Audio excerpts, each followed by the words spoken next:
Welcome back to the First Time Homebuyer's Guide. I'm your host, Tom Summers with Coldwell Banker. What is the difference between short sales, bank owns, foreclosures, and HUD homes? I covered some of this in an earlier chapter, but I think it's worth revisiting for those of you that might have missed it or you want a little bit more information. Plus, as the market shifts through the years, sometimes some of these are much more popular than others. Right now, not as much, but I'm sure it'll be coming back. So let's start with the hardest of all of them, which is a short sale. What a short sale is when a seller owes more on their home than it's currently worth. And let's say they're drowning in debt and they don't want to be foreclosed on and they're headed for foreclosure. So they go to their bank and say, look, we'd like to sell our house. We owe more on it right now than it's worth. Would you allow us to do that and absolve us of the remaining debt that we owe? When there's only one loan on it, it's easier than when there's two. But essentially, the bank has to get involved and make a decision, which they're unwilling to do before they have a purchase agreement.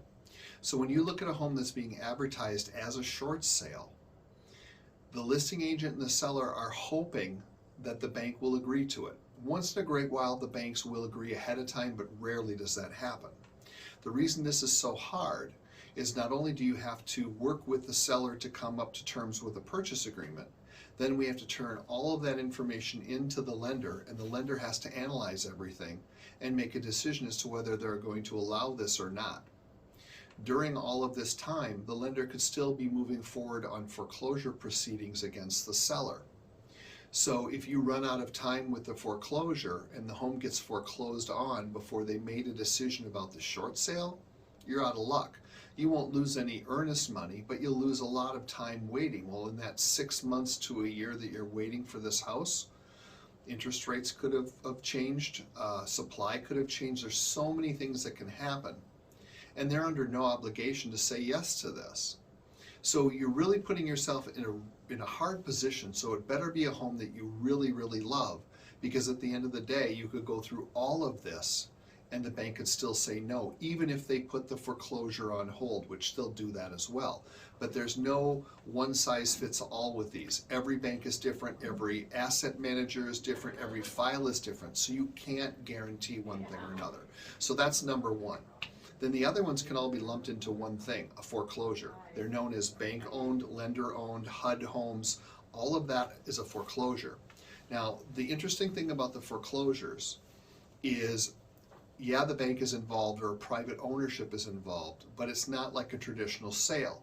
You would still go through the whole process of writing a purchase agreement, coming to terms, but the nice thing is the bank will make the decision right then and there because they don't have anyone else that has any claim on the property. They don't have to worry about a second lien holder like a local bank that had an equity line of credit. They own this house now free and clear. They know exactly what their bottom line is, so you can negotiate.